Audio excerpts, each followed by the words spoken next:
भगवान शंकर और भस्मासुर की ये कहानी आपने तो सुनी ही होगी, लेकिन क्या आप जानते हैं कि भगवान शंकर वास्तव में भस्म हो जाते यदि भस्मासुर उनके सर पर हाथ रख देता। हम सब ने भस्मासुर की कथा सुनी या पढ़ी है, उस पर बने कई फिल्म और टीवी सीरियल भी देख चुके हैं। इन आधुनिक कृतियों द्वारा जनमानस में जो सबसे बड़ी भ्रांति फैलाई जाती है वो यह है कि त्रिलोक के स्वामी महादेव भी किसी के डर से मारे मारे फिर सकते हैं। ये महादेव का घोर अपमान है। इस बारे में चर्चा करने से पहले भस्मासुर के विषय में जान लेते हैं। भस्मासुर का वर्णन हमें शिव पुराण एवं श्रीमद् भगवद गीता में मिलता है। हालांकि दोनों की कथाओं में थोड़ा भेद है, किंतु मूल कथा एक ही है।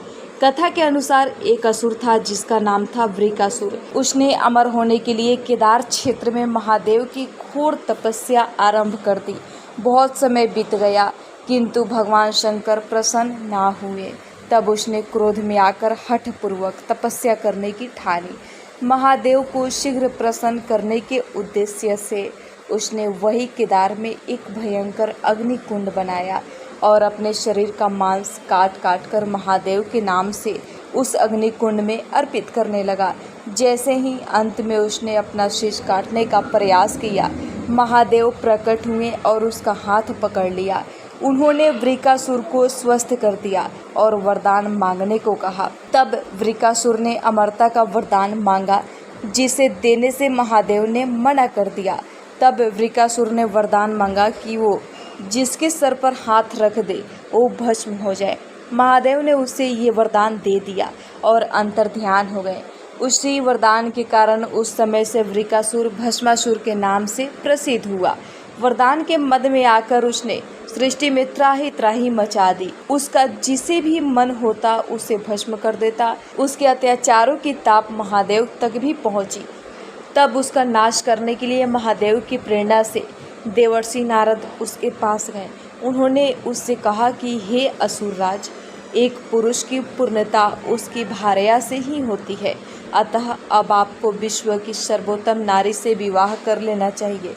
ये सुनकर भस्मासुर ने उनसे पूछा कि मेरी योग्य नारी कौन सी है। इस पर देवर्षि ने कहा कि इस 14 भुवनों में देवी पार्वती से अधिक रूपवती नारी कोई और नहीं है, किंतु महादेव के रहते उन्हें प्राप्त करना असंभव है। भस्मासुर शक्ति के मद में तो था ही, अब माता पार्वती के रूप के विषय में सुनकर हित अहित सब भूल गया।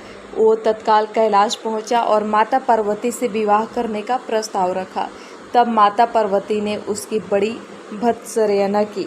तब ये सोचकर कि महादेव के रहते माता पार्वती उसका प्रस्ताव नहीं स्वीकारेंगी, भस्मासुर ने उन्हीं से मिले वरदान का प्रयोग उन्हीं पर करना चाहा। अब महादेव धर्म संकट में पड़ गए।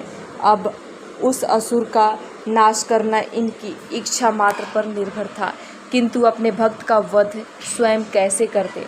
दूसरा ये कि यदि भस्मासुर उनके सर पर हाथ रख देता तो स्वयं उनका वरदान झूठा हो जाता। तब भस्मासुर को स्वयं अपने ही क्रोध से बचाने के लिए कैलाश छोड़कर चले गए, किंतु भस्मासुर ने उनका पीछा नहीं छोड़ा। उनका पीछा करते हुए उसने कई निरपराधों को भस्म कर दिया। तब महादेव ने उस स्थिति से बचने के लिए श्री हरि का स्मरण किया। नारायण तत्काल वहां आए और उन्होंने महादेव से कहा कि जब तक वे भस्मासुर का कोई उपाय ना ढूंढ लें, वे कहीं एक जगह स्थित हो जाएं। तब भोलेनाथ ने वहीं थोड़ी देर पर पाने त्रिशूल से एक गुफा बनाई और उसी के अंदर गुप्तवास को चले गए। इसके बाद श्रीहरि ने मोहिनी अवतार लिया और भस्मासुर के पास आए। उनका रूप देखकर भस्मासुर सब कुछ भूल गया और उनसे विवाह का प्रस्ताव रखा। तब मोहिनी रूपी श्रीहरि ने कहा कि उनका प्राण है, वे उसी से विवाह करेंगी जो उनके समान ही नृत्य प्रवीण होगा। भस्मासुर को नृत्य करना आता नहीं था। तब उसने मोहिनी से ही प्रार्थना की कि वे उन्हें नृत्य सिखाएं। मोहिनी मान गई। अब भस्मासुर की नृत्य शिक्षा प्रारंभ हुई। उसे सभी प्रकार की नृत्य कलाओं से निपुण करने के बाद मोहिनी रूपी श्री हरि ने कहा कि अब वे उसकी परीक्षा लेंगी और यदि वो उस परीक्षा में उत्तीर्ण हुआ तब वे उससे विवाह कर पाएंगी। भस्मासुर मान गया। मोहिनी रूपी श्रीहरि ने उससे कहा कि वो जैसा नृत्य करे ठीक वैसा नृत्य करके वो दिखाए। उसी प्रक्रिया में मोहिनी ने अपना हाथ अपने सर पर रख दिया। उनकी नकल करने के प्रयास में भस्मासुर ने भी वैसा ही किया और स्वयं भस्म हो गया। उसका वरदान उसी के लिए श्राप बन गया। एक और कथा के अनुसार भस्मासुर की उत्पत्ति महादेव के शरीर पर लिपटी भस्म से हुई थी। महादेव द्वारा वरदान पाने के बाद वो उसका दुरुपयोग करने की सोचने लगा। तब श्रीहरि एक ब्राह्मण का वेश बनाकर उसके पास आए और कहा कि महादेव तू औघड़दानी है, उनकी बात का क्या भरोसा। पहले स्वयं अपने सर पर हाथ रखकर देख तो लो कि उन्होंने सही में वरदान दिया भी है या नहीं। उनकी बातों में आकर भस्मासुर ने अपने सर पर हाथ रखा और भस्म हो गया। ऐसी मान्यता है कि महादेव ने जो गुफा बनाई और जहां वो ठहरे थे, वर्तमान में बिहार के कैमूर पहाड़ी पर स्थित है। इस गुफा का नाम है गुप्त धाम और श्रावण मास में श्रद्धालु दूर दूर से यहाँ उन्हें जल चढ़ाने आते हैं। अब एक प्रश्न आता है कि क्या होता यदि भस्मासुर महादेव के सर पर हाथ रख भी देता तो। कुछ लोग पूछते हैं कि क्या महादेव भस्म हो जाते हैं। ऐसा सोचने से अधिक हास्यप्रद और कुछ हो ही नहीं सकता।